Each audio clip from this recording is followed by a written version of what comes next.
জামালপুরের মাদারগঞ্জে পৌরসভার ১ নং ওয়ার্ড বিএনপি ও সকল অঙ্গ সহযোগী সংগঠনের আয়োজন চরবওলা প্রামাণিক বাড়ি জামে মসজিদ খালেদা জিয়ার রুহের মাগফিরাত কামনায় দোয়া মাহফিল অনুষ্ঠিত হয়েছে। প্রতিনিধি আনিসুর রহমান আয়ুব জানান, শুক্রবার জুমার নামাজে পৌরসভার ১ নং ওয়ার্ড বিএনপি ও সকল অঙ্গ সহযোগী সংগঠনের উদ্যোগে এই অনুষ্ঠানের আয়োজন করা হয়। এ সময় মাদারগঞ্জ পৌর বিএনপির সভাপতি আলহাজ আব্দুল গফুর, উপজেলা বিএনপির যুগ্ম সাধারণ সম্পাদক মোখলেসুর রহমান মোখলেস, পৌর বিএনপির সহসভাপতি ও ১ নং ওয়ার্ড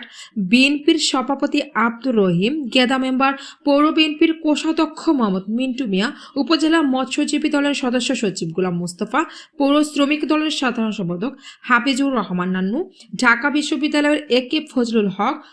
হল ছাত্র দলের সিনিয়র সহসভাপতি আব্দুল মোতালেব খোকন, পৌর বিএনপির সদস্য আমিনুর রহমান, ওয়ার্ড কৃষক দলের সভাপতি আব্দুর রশিদ, মাদারগঞ্জ AHZ সরকারি কলেজ ছাত্র দলের আহ্বায়ক আসাদুজ্জামান রাজু, ছাত্র দলের যুগ্ম আহ্বায়ক রিয়াজুল ইসলাম মিলন,